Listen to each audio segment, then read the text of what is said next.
जी। अगर किसी से प्रेम हो और वो अपने मतलब बिरादरी की ना हो तो इसमें क्या कर्म होना चाहिए हमारा? आप कितने साल के हो? मैं 22। 22 साल के। और जिस लड़की से प्रेम है वो कितने साल की है? 21 21।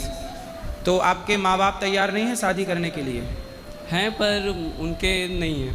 लड़की के माता पिता नहीं हैं, तो विवाह करना जरूरी है?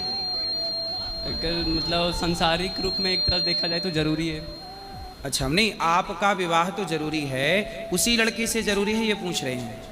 क्या उसी लड़की से जरूरी है? उनसे बात करने दो, इनका बड़ा भाई हूँ महाराज जी। उनसे बात करने दो, बात करने दो। उसी लड़की से विवाह करना जरूरी है? जी गुरुजी।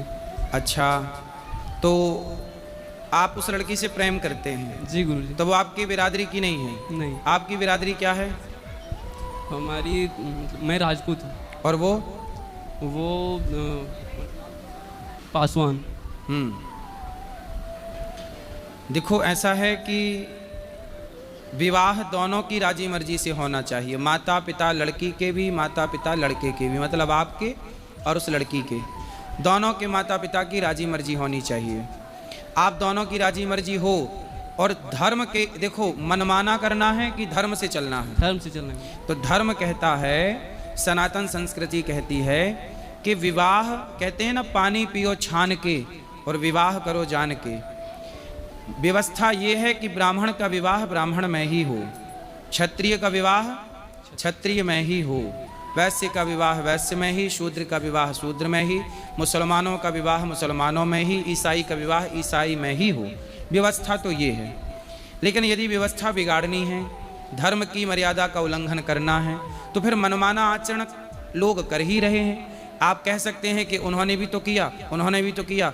करने वाले लाखों हैं, पर लाखों लोग गलती करेंगे तो क्या हम भी करें? क्योंकि लाखों ने की है।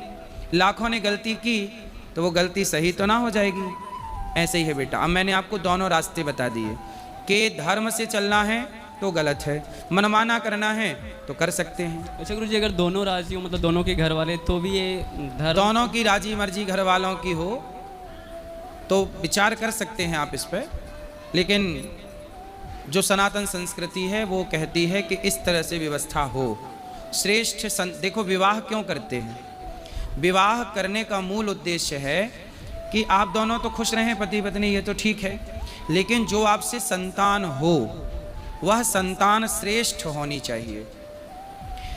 कहते हैं, गीता में लिखा है, ये बात भगवत गीता की है, कि जैसे आपने किसी और लड़की से विवाह कर लिया तो जो आपकी संतान होगी वह वर्ण संकरी कहलाएगी, और वर्ण संकरी संतान से पितर पानी नहीं लेते।